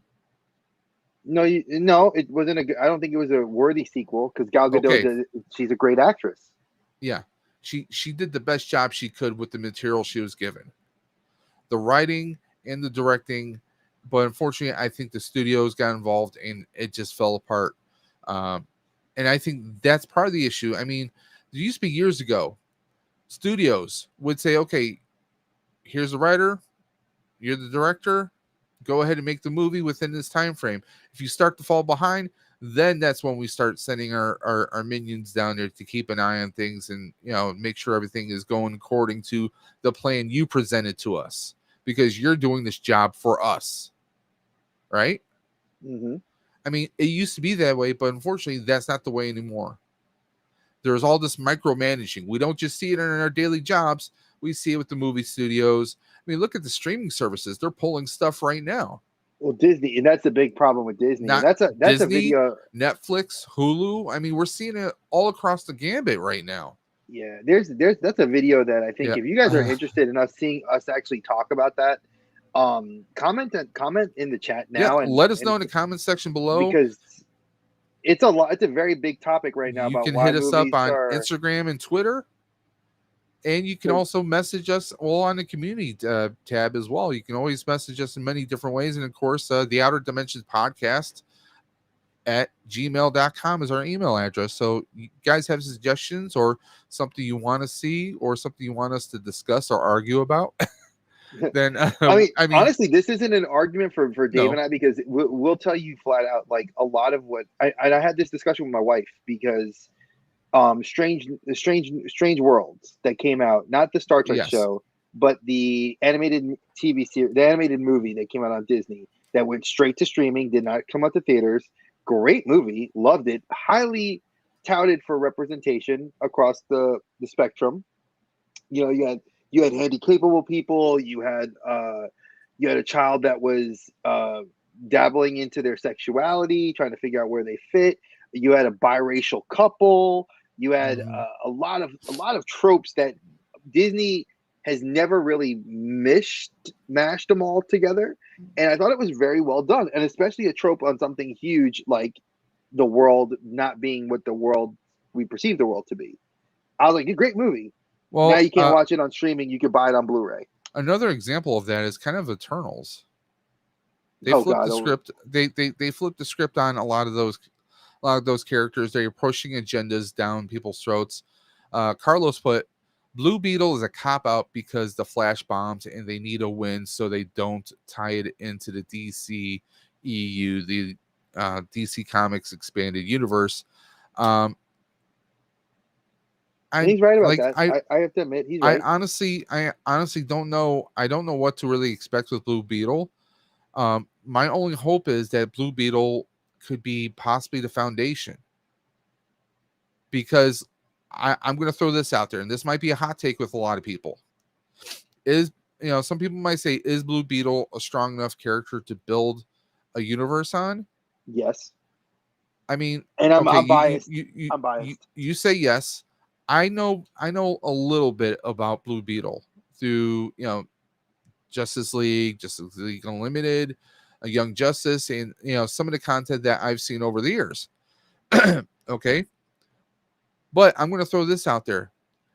How many people thought that a Robert Downey Jr. as a superhero movie would expand and turn into the Marvel Cinematic Universe? But again, That Robert Downey. That was Robert Downey. it could be lightning in a bottle. Okay, And I think it's going to it be just it could hot be take. lightning in a bottle, and it like, okay, like, I haven't seen the Flash yet. Okay, don't judge me, people. Don't judge me. I'll judge you. Don't point I fingers, because guess what? There's several pointing back at you. listen. You point a finger, I got a finger. I can point right here. No, okay. He's not trying to say you're number one, even though you guys are. We love you, fans. Okay. I will say this. For all we know, okay, like, I know with the Flash, okay, like, okay, we get Keaton appearing in it. You get Supergirl, and all of that is being written off right now, pretty much because of how much the Flash is bombing. But if Blue Beetle succeeds, James Gunn could possibly take Blue Beetle as a potential foundation builder to rebuild the DC universe. Maybe we don't have to wait 10 years for a new universe to be built. Maybe it can be done in 5. And if anyone can do it, I have faith in James Gunn. I do. Peacemaker. I mean, your most Peacemaker successful series IP. is killer. I can't wait for season 2. When season 2 does pop out, I will be I will be signing back up for HBO Max or Max or Maxwell Skinamax Coffee or House, whatever you want to whatever. call it, whatever it's going to be called by then. But I do have a hot take for Blue Beetle, and I want to address some of the things in the chat Bring too. it. So my hot take for Blue Beetle is the same issue. And again, I scream this to the heavens. I love representation, and I say this as a guy who is multiracial. We need representation in movies. Kids these days will not identify with something if they don't feel a personal connection to it. That's where you're losing it, not just in story. I'm going to say this. This is coming from a guy who teaches. We've who had has sprinkles of representation over years. Okay? Yes, but now we're starting to see it as, like Carlos said, Strange World failed because nobody wanted to address that the son was possibly was gay and LGBTQ plus, and that becomes a very touchy area. Because a cartoon should never touch that. Well, I'm going to say this. As far as that goes, as far as representation goes, it shouldn't be a matter of having. I'm going to say this. It maybe shouldn't necessarily be a matter of representation, but it should be a matter of people. Majority of people out there need to wake the hell up and realize that this is not 1960. This is not 1970. Things are very different. I'm 44. I'm 44 going on 45 in October. Okay. I have had friends for decades who are gay and homosexual. I don't look at them as gay or homosexual. It's Bob. It's Fred. It's this buddy who, he happens to like guys. This person happens to like both men and women. That doesn't change who they are. They're still the same people that I love and I go to and I talk to. And then if I'm in a bad situation, they're there to help me out. Okay. I have a friend who is going through a situation right now where one of his children has decided to become gender neutral. Okay. And, it takes getting used to, because now, they have to use the gender neutral term of they, when they were used to saying he or she in some situations. That takes getting used to. And even I was talking to someone and I was kind of like, I kind of found myself frozen, like, you know, I wanted to say kid and I said child, and it didn't sound natural when I said child. To kind of find, I was almost like I was struggling to find the right gender neutral way to say it so it doesn't sound funny or out of place at Offensive. times, you know? And, you know, that's the thing. I mean, representation can come in many different forms. As a kid, I lifelong asthmatic here. One of my favorite movies, it wasn't the greatest movie of all time, but one of my favorite movies when I was a teenager was Sidekicks. Okay, with Jonathan Brandis. Chuck Norris. Okay, Mako. Right? Okay. Do you know why I love this movie? Jonathan Brandis was this asthmatic kid that had no athletic skill or anything, and he is being taught martial arts and gets to the point where his breathing, his asthma suddenly is under control to the point where he doesn't even need his inhaler anymore. I'm like, that was like a superhero movie to me. I'm like, an asthmatic can do martial arts, an asthmatic could do something athletic. I mean, that filled me with so much esteem. Like, I was like, wait a minute, like, you know, yeah, it was a movie, but it kind of motivated me, kind of inspired me. That in a way is a form of representation. Wait, you know what movie represents you, me, and Carlos? Three Amigos. No. Three Ninjas, baby. Dream Team. What? Rocky Okay. loves Emily. No, I'm not trying to be funny and loosen things up, but I agree with Dave. It's like, Yeah. think of when Peter Parker gets bitten by the spider and he talks to, he's talking to Happy, and Yeah. Happy's sitting there and he's saying, why don't you why can't you do this? Why can't you do that? He's like, the reason I can't do it is because I didn't do it before. He says it to Tony. To Tony, what would change if I Yeah. did it now? Because I couldn't do it before, so I shouldn't be doing it now. And that's huge. When you think about that, that is such a mindset that kids these days Yep. really take into their. My daughter, I'm gonna speak about my daughter Lana. Love her to death. This girl drew some pictures. I took some pictures and I posted it to Instagram to show it off because I love it. And she's working on a picture for me now of Spider-Man, so I'm looking very forward to getting it. But she says, I can't draw this because I can't. And I said, stop saying you can't.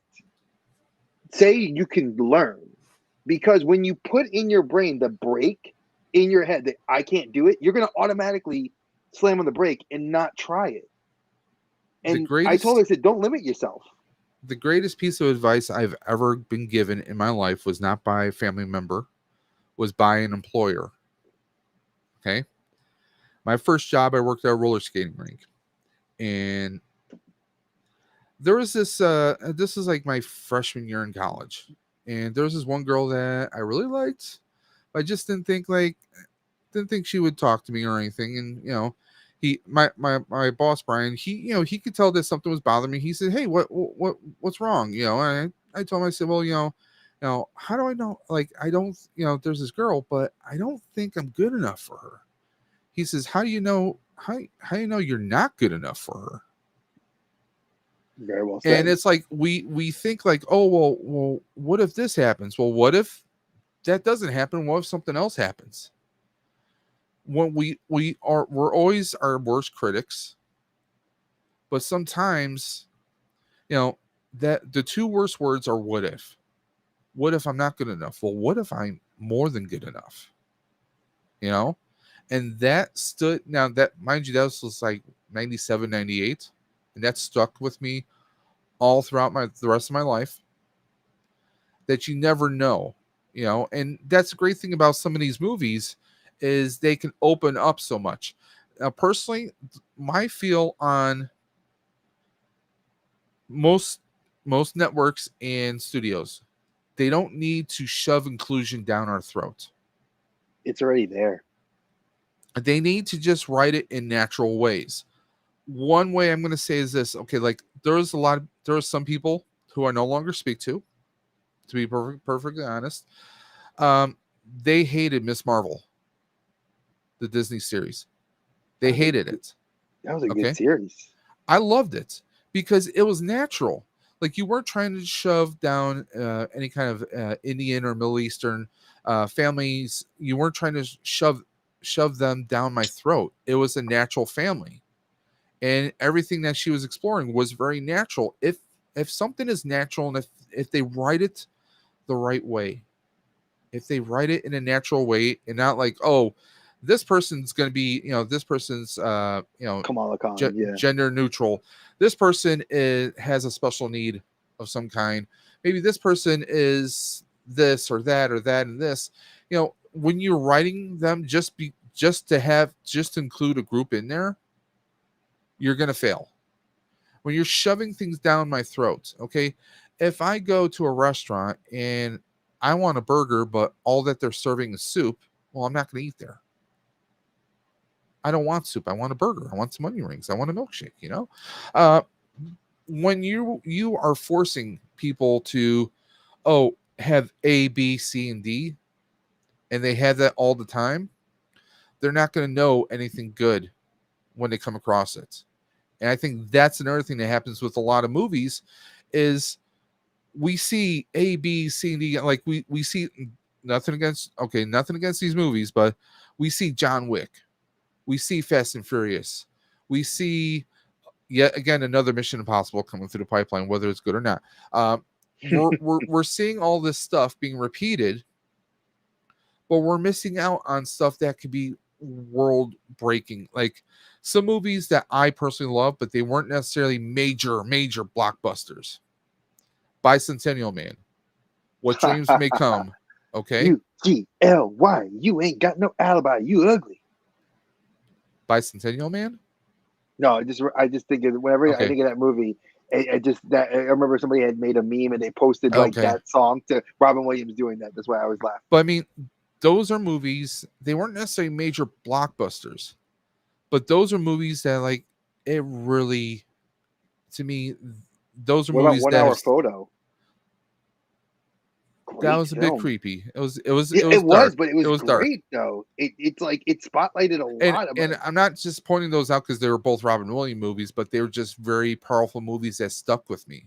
I mean, that's the kind of stuff that I think we need more. Like, I'm not saying we need overly epic emotional movies, but I just think we need some more originality. We haven't had that one. We haven't had that one yet. We haven't. I think Endgame was that one for like Marvel? the year for Marvel. Like, okay. And everybody has said like you can never. You ever since Endgame, everything's been like this. Now wait. Lightyear. I think for Pixar, Disney Pixar, Lightyear to me as a fan of Buzz Lightyear, who's my favorite Toy Story character, being voiced by the voice of Captain Freaking America. I loved it, and there were so many great elements to the movie. It was Rory. It has memories, positive tied to it. It was Rory's first movie we took her to as a family. It was the first family movie we went to. There's so many positive things that people, like, for no better way of saying it, they shit on it because they don't like one aspect of the movie, or they don't like Tim Allen. No offense. Tim Allen wasn't going to touch this movie with a 10-foot pole because of his past drug addiction and all his political ideations. Yes, folks, I'm not going to go into it, but yeah, these actors did not take the role. So what do you get? You get people that are relevant to today to do the things again. People will gravitate to what they recognize. Listen, Star Trek is a good example. Chris Pine as Captain Kirk, did we think he would do a great job? Excellent. Zachary Quinto as Spock, Zoe Saldana as Uhura. Did we Simon Pegg as Scotty? Did we think that I mean, he's great. He kills it. I love him. I mean, did we think like, oh my god, they're rebooting Star Trek? What is going on here? But they did an amazing job. Okay, that's just one example I'm throwing out there. That yes, I mean you're going to have to update things over time. And really, if we want to look at Tim Allen did prison time for cocaine. Now we're not saying all actors are perfect because Ezra Miller. We no. all know every actor. And everyone Jonathan is. Majors. I mean, hey, and great news for Jonathan Majors. Apparently, the person who is accusing him was arrested on various other charges. Yep. So it looks like that he, it's still an ugly situation, mind you, but this definitely paints a brighter future for King Dynasty and Marvel movies moving forward, at least with the original slate. The mouse sprinkled his dust, and now he is the Hey, listen, I'm not going to question the mouse and its empirical guidance right now. Listen, he got the gauntlet, and the mouse was like, "Wait, oh boy, I gotta save the king." The mouse is a Q, in case you didn't know. Yeah. So Okay. So think about that, folks. The mouse continuum. I mean, the Q continuum. But no, I mean, it's no one is perfect. I mean, look at RDJ, Robert Downey Jr. He was part of the Brat Pack back in the 80s, token up all kinds of parties. He had his share of some dark times, prison, jail, coke. And what did he do? And he's done some movies that would not have been made right now. Tropic Thunder. I'm just saying. Love Tropic Thunder. Okay. Hilarious movie, but some of the situations in there would not fly today. And I'm sure Folks, you can agree with me. Do you guys want us to review that? I'm curious. Chat, do you want us to review Tropic Thunder? Like a deep dive into Tropic Thunder and why it should be remade? Or not even remade, a sequel should be made now? Oh, there's talk of a sequel, actually. Yes, I know, because he's also, they're trying to pen him for other projects. Yeah. Don't make an Iron Man 4. You know what I want? I want a Sherlock 3. Give me Sherlock 3, damn it. Sherlock 3 would be great, but I spoke to someone earlier today about the only way I could see Tony Stark coming back is as an AI. His daughter is a teenager. She's building her own suit. She finds a bunch of videos of him, and she creates an AI that's her father, maybe in voice only, kind of like Jarvis was for Tony. Or wait, I can see that.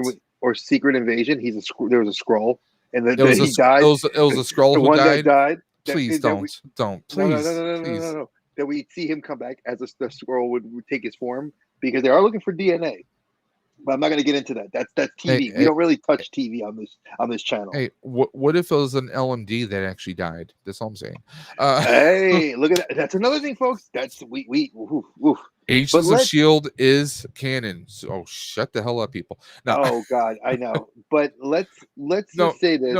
At the end of the day, there's a lot of things that people view in a negative light when it comes to the actors, the actresses, and things. And we as fans, I think we have a lot more invested, because nowadays information's readily at our fingertips. As fans, I don't think we look at the facts though. We see a headline, we jump on that headline. Oh, I heard this. You don't read the entire article, and you're not gathering all the facts, or the person presenting those articles aren't presenting all the facts, and we don't have all the information, and we're making judgments. Like a lot of people were making judgments on majors. Yeah. Before all the information started when I saw it happen, I said, okay, this is definitely not going to be good for him. But I hope that it was false. I hope that the situation wasn't true. And that because he killed it in Loki. He was awesome in Loki. I actually liked him. Amazing. I loved him in Quantumania. I know that's a hot take. I enjoyed Quantumania. It was a different kind of Ant-Man. I was talking to one of my coworkers today, and I said it was a different kind of Ant-Man because it was nonstop action, and Paul Rudd was not making a joke every 5 minutes. Oh no, he was complete dad mode. He went in dad mode. I love that. As a dad, you need evolving. I mean, I needed that. It wasn't the atypical Ant-Man movie, and I think that pissed a lot of people off. We didn't get Luis doing the whole playback of, hey, this happened and this happened and this happened, and But I did like the inner monologue. Yes, I did like that he had the inner monologue that gave us insight into where we're going to possibly see if they do this right. War World, with the whole breaking apart of the multiverse. I love that. But this movie, I enjoyed that movie tremendously. But that's the thing. Most people, hey, oh, you want a burger? Here's a burger. It's made well, this isn't exactly what I wanted, but wow. And after a while, you're like, wow, that really was a really great burger. I mean, sometimes you could serve something a little bit different.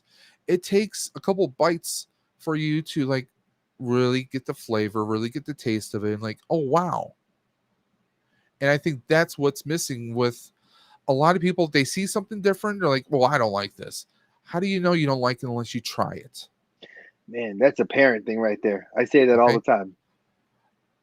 I don't have children. Well, I have cats, so I'm Now camping. you're listen. You're a pet parent. That's still being a parent. You take care of another life form.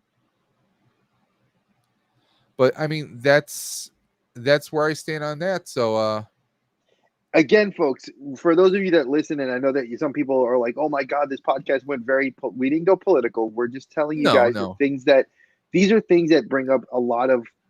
we walked It's a on the edge. they're very very prevalent topics right now in the realm of these movies, and especially as we try to review things that are closer to current time, we're gonna have a lot of discussions about these sorts of topics because they're affecting us. Dave and I have talked about this behind the scenes several Mhm. times. That when you look at the writer's strike that happened literally 20 years ago, how it It's back affected again. television and movies, it's back again. And that strike lasted a year. And the damage it did to Hollywood was rippled out. It destroyed a whole. The concept of superhero TV shows were starting to come out. Heroes died before it ever could really get out the gates because of that whole strike. And other shows that fell by the wayside because they Dre, just were pumping out Dre wants content. Heroes brought back. By the way, he I wants it do. rebooted. I do. Proper. I've 100% said that. I don't like the crap reboot we got a couple years ago. I thought it was shit. You give me the freaking show I deserve. Give me where I want to He see all wants the Siler characters. back. I want Siler. I want freaking I want. Hayden Ooh. Panettiere. Oh, she's yes. Give her, bring her. My wife's like the same height as her, so it's perfect. That's a win-win for me. I'm just saying, give me something that's TMI. good. And yeah, folks, I know. Hey, you get that. But at the end of the day, I want to see. He's making fun of me now, but I'm gonna say it like this: bring back don't give me give me the level playing field, but make it level for everything. Don't just look at the movies and say, oh, because there's gay representation or this representation. People already were saying that when Oppenheimer comes out on the 21st, that the big thing in the theaters is going to be who's going to see Oppenheimer and who's going to see Barbie. And I said, I will go see Barbie, but my daughter Lana's like, I kind of want to go see it. I'm like, I'll go see Oppenheimer because that's more for me. But I understand that there are people that are going to see both movies with a discerning eye, and they're going to love them both or they're going to hate them both. Whatever, they're entitled to their You opinions. know what movie I'm gonna watch? Tell me, I'm waiting. Whatever I find on Amazon Prime or Netflix. Speaking of which, when are we getting the boys? I'm not gonna even. That's that's divergent. We're going way off there. The boys need to come back for another season. I'm itching for that. Well, yeah. Well, The Boys is coming back, and of course, you also got An Invincible season 3. Yep. I need that because. But folks, again, we went off on our tangent. That's what you guys expect from us. But I thank you guys for listening to it. I really the new rig is. I love this new rig. I love the setup. It's great. For those of you that are not Dre went watching, Apple on us, folks. yeah, I went complete. Like I've got the pods, the iMac, and I have an iPod. He's Well, got a I have an nice camera iPhone. coming soon. Yeah, thank you. I appreciate that. That's gonna be awesome to get to play with that camera and see how that one changes the perspective. Because I know some people are like looking behind me and they're like, "Oh my God, is the room still a mess?" Temporarily. Hey, So my room is still a mess too. I know, and I still have stuff that I haven't even unboxed. I got a box that's going to Mercari. So don't hate, appreciate, folks. But again, if there's any topics you guys are really looking forward to, like Dave said, please feel free to go to any of our socials. We have our Twitter, our IG, our email. We have our personal IGs, but you could find us there. Yep. Now, the Outer Dimensions Podcast on Instagram, and also the Outer Dimensions Podcast at gmail.com. And Dre, our Twitter? Our Twitter is the Outer Dimensions Pod. They didn't let me put a whole bunch out, but it's the Outer Dimensions Pod.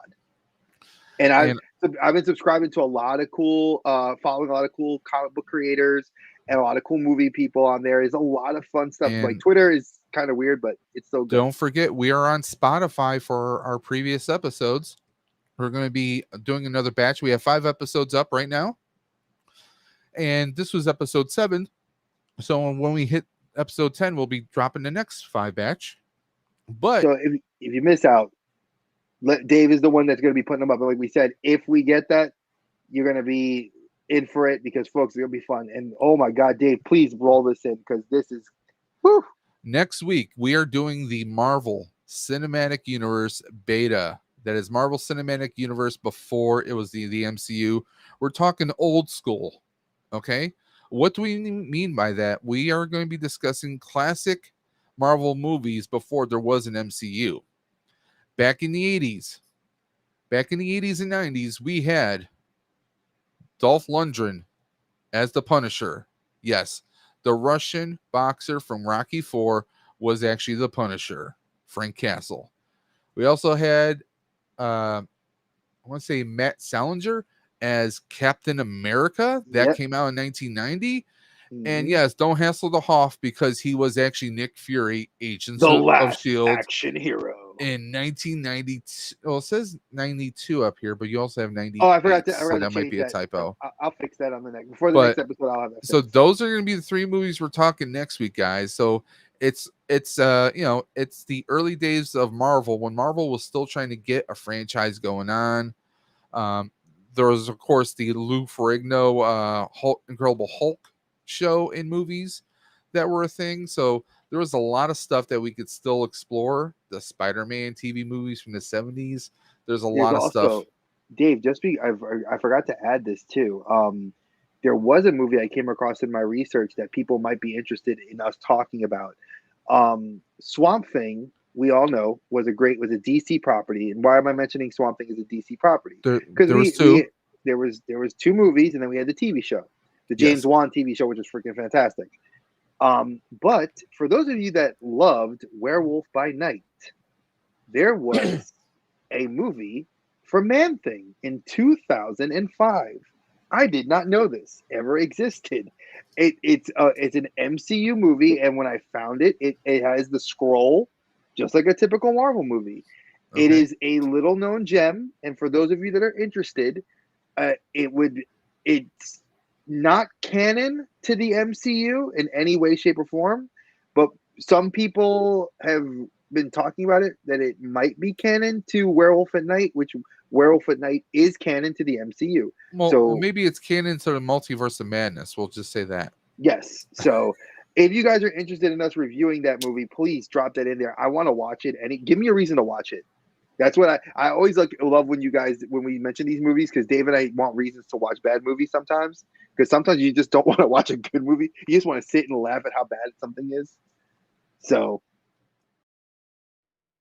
once again, guys, I hope you liked that little retro flashback where we visited a previous episode all the way back from July 4th of 2023.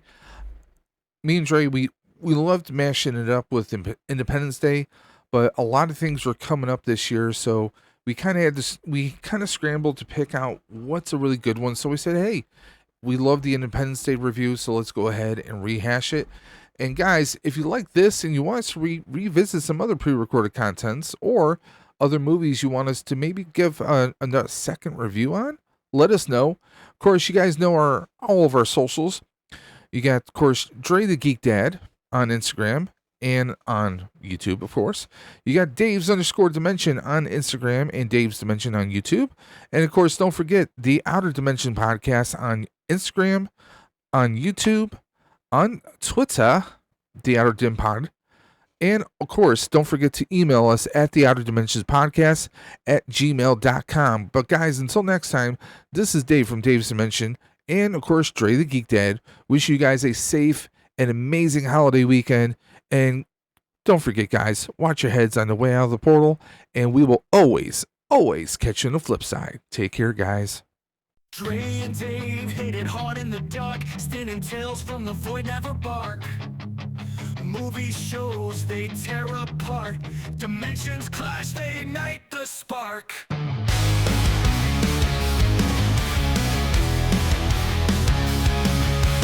Couch debates, turn the volume up, set the chaos